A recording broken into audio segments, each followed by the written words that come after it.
Olá, está no ar mais um Horizonte Notícia Entrevista. Em novembro temos o Dia Mundial de Conscientização sobre o Diabetes. O principal objetivo é chamar a atenção das pessoas para essa doença crônica que afeta quase 15 milhões de pessoas no Brasil e tem consequências graves se não tratada adequadamente. Para esclarecer sobre a doença, eu converso agora com o médico endocrinologista Fabrício Ferreira Lima, integrante da Sociedade Brasileira de Diabetes. Seja bem-vindo, doutor Fabrício. Para a gente começar, vamos esclarecer o que é essa doença, o que é o diabetes? Ok. Então, a diabetes é uma doença crônica que ela tem como causa uma falta da insulina ou a não ação dessa insulina em alguns órgãos. A insulina é produzida pelo pâncreas, é um hormônio. Tento explicar para meus pacientes que ela funciona como se fosse uma chave. A glicose está no sangue, ela funciona como uma chave, abrindo a porta para que essa glicose saia do sangue e vá para dentro das células. As células do coração, para ele bater, o cérebro para o seu funcionamento e o músculo, por exemplo, para a contração. O tipo 1, que é o mais conhecido como da criança, é quando tem ausência dessa chave. Então, a glicose não consegue chegar para dentro do corpo. Já no tipo 2, o paciente obeso, não é a ausência da chave, mas sim o entupimento da fechadura. Então, você tem muita chave, mas a chave não encaixa, então a glicose fica alta no sangue. Esse aumento progressivo da glicose promove a hiperglicemia, que é o aumento dela.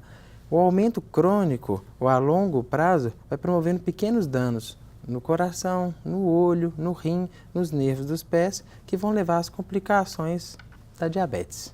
Agora, uma coisa grave, né, uma informação grave, é que parece que metade das pessoas doentes não sabem que tem a doença. Isso, tem essa estatística de como é uma doença às vezes silenciosa no início, a cada 2 pessoas que têm diabetes, apenas uma sabe. Por isso que o dia é muito importante para a tentativa de prevenção e também do diagnóstico mais precoce. Isso pessoas de qualquer idade, né? Não tem crianças, idosos, tudo. Isso tem uma diferença que normalmente quando é do tipo da criança, ela se manifesta mais agudamente. Então a criança começa a ter uma perda de peso, uma sede excessiva, uma vontade de alimentar maior e começa a ficar muito cansada e fazer muito xixi. E a mãe acaba se preocupando e levando ao médico, a glicose vai apresentar um aumento.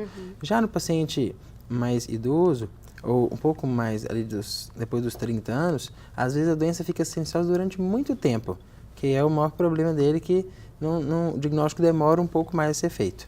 Mas o paciente pode ter um pouco de visão turva, começar a ter um cansaço e começar a ter alteração desses hábitos urinários. Só que ele vai se adaptando, achando que vai comer uma coisa mais salgada, porque o dia está mais quente e demora-se um tempo maior a ter esse diagnóstico. Então, aqui sintomas, prestar atenção, ficar atento e o que fazer? Isso teria que ser o controle mesmo da glicose, exames periódicos? Isso. Então, ficar atento quando o paciente começa a perder peso, desproporcional, né? Uma sede excessiva, alteração dos hábitos urinários. E os pacientes têm fatores de risco, aqueles que estão acima do peso, ou que o parente de primeiro grau, irmãos ou pai tenham diabetes, ou que a mãe teve diabetes gestacional, ou as mulheres que tiveram diabetes gestacional têm um fator de risco maior de desenvolver a doença. Então tem que fazer um acompanhamento, principalmente pela glicemia sanguínea, do exame de coleta. Começa assim com aquela de jejum e tem alguns outros testes que a gente pode fazer para tentar afirmar o diagnóstico. Agora, o senhor citou aí a questão do diabetes gestacional, né? Como é que ele acontece? É adquirido durante a gestação, normalmente no final de 28 semanas, até quando a mulher faz um teste de tomar uma água com açúcar, com uma boa quantidade de açúcar, então você força o pâncreas dela a produzir insulina, para ver se ele consegue baixar o nível de glicose. O que pode acontecer com a criança às vezes como ela tem um aporte excessivo de glicose, acaba crescendo mais. São aquelas crianças de 4, 5 quilos e a criança vai ter um fator de risco de desenvolver diabetes depois. O tratamento para esse diabetes gestacional, as mulheres podem ser feitos tanto com dieta, então às vezes só diminuindo a ingestão de carboidratos, que são as massas, pão, macarrão, batata, arroz, acaba que a glicose pode normalizar.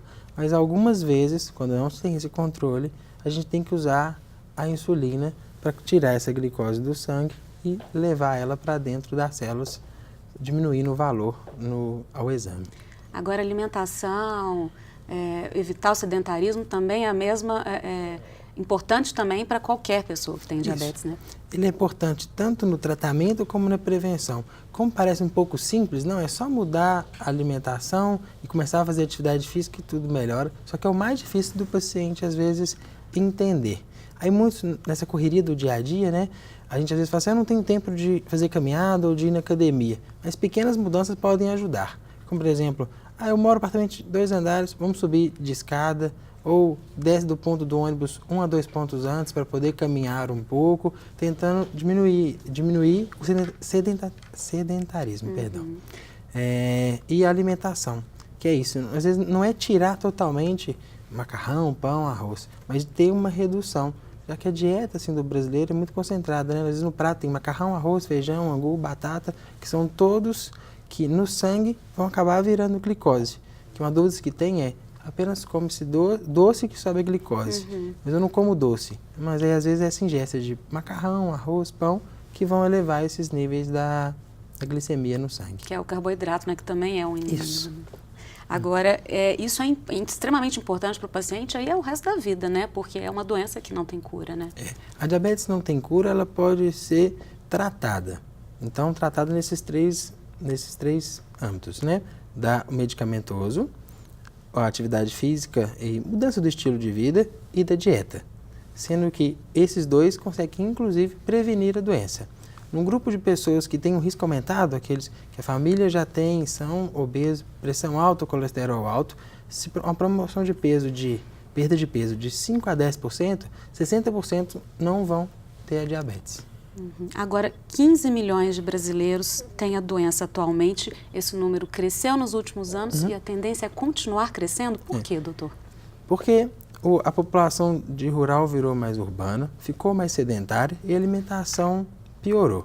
Então, a expectativa é de que em 2040 tenham quase 28 milhões de pessoas com diabetes. No mundo, esse número é mais alarmante ainda, de 400 e poucos milhões para quase 600 milhões de pessoas no mundo. Sedentarismo, obesidade, tudo aumentando, né? Tudo aumentando. Então, hoje, às vezes, crianças, às vezes com 5, 10 anos, já estão tendo obeso. Então, elas podem adquirir a diabetes muito, tipo 2, né, aquele do sobrepeso, onde tem a chave em excesso, mas a fechadura está entupida, é muito mais precoce do que acontecia antes, às vezes com 50, 60 anos que ele adquirir. Mas como a criança já vem ali com sobrepeso, a pressão começou a subir, até o colesterol alterado, desde os 5 anos, ela pode adquirir o diabetes tipo 2 muito mais precoce. Agora, fala um pouquinho desse Dia Mundial da conscientização, né, do combate à diabetes. Por que novembro? Enfim, e por que a grande importância aí dessa data marcada? É o dia 14 de novembro, ele foi escolhido porque é o aniversário de um dos idealizadores da insulina, os pesquisadores que descobriram a insulina. A tentativa de ter um mês para tentar a conscientização, tanto na prevenção, como também no diagnóstico e no tratamento. Então, na prevenção, é tentar que as pessoas não cheguem à doença, depois que o diagnóstico seja feito de forma mais precoce para evitar as comorbidades, as complicações da diabetes e conscientizar que o tratamento, às vezes o paciente sem sintomas, ele precisa tratar para não aparecerem os sintomas em um futuro próximo. Agora, porque o mês de novembro tem, né, a questão do Novembro Azul também, o diabetes está incluído, e tem um símbolo, né, da campanha, que o senhor falou que é um abraço? Isso, são 3 círculos que têm 2 significados. Um é como se fosse o abraço de uma criança, um adulto e idoso, formando esse círculo, e também como se fosse de uma pedra sendo jogada em um lago, formando aqueles círculos, como se fosse a propagação do conhecimento. Então, você coloque uma sementinha ali, uma pedrinha, ela vai se espalhar o conhecimento para atingir todas as áreas, né? Os pacientes que às vezes nem sabem que tem ou que se começarem a prevenir, nem vão adquirir essa doença crônica. Agora você está citando aí dos pacientes que não sabem, às vezes convivem vários anos com essa glicose aumentada. Como é que isso, quais consequências podem acarretar isso? Então, alguns pacientes podem ficar até 8, 10 anos sem ter sintomas, mas a glicose já ficou aumentada. Como eu expliquei, por exemplo, da neuropatia, que é o ataque aos nervos, né? A glicose vai atacando os nervos e causando pequenas lesões. como se fosse um fio mesmo. Então vai desencapando aquilo. Então o paciente começa a ter um pouco de choque, um pouco de dor nos pés. Só que depois a glicose continua ficando aumentada, ele vai perdendo a sensibilidade, o tato. Então ele para de sentir até dor. Então ele machuca. Às vezes um chinelo que fica ali raspando, ele acaba causando uma lesão, uma ferida, que vai cicatrizar menos por causa do valor da glicose e vai infectar. Aí começa, aí tem que às vezes ter amputações, a gente volta a sentir dor ou infecta ali, causando às vezes uma internação hospitalar. Então, pensando no pé, agora para o olho, também vai alterando as veias no fundo do olho, podendo levar inclusive a cegueira. O coração é atacando as veias do coração, levando a um infarto, às vezes um derrame cerebral, ou no rim, por exemplo, levando o paciente até a perda da função do rim, podendo chegar inclusive até a necessidade de fazer uma diálise, né? Consequências gravíssimas, né? Que uma doença que pode levar à morte, né? Pode. É uma doença crônica, né? Que essas complicações acabam levando. 5 milhões de pacientes morrem por ano por causa da diabetes. É mais os pacientes que morrem, por exemplo, de tuberculose, malária e o HIV. Então, mais grave. Por isso a importância, né, dessa data. Nós agradecemos muito a sua presença aqui, doutor Fabrício, os esclarecimentos aí em relação à diabetes.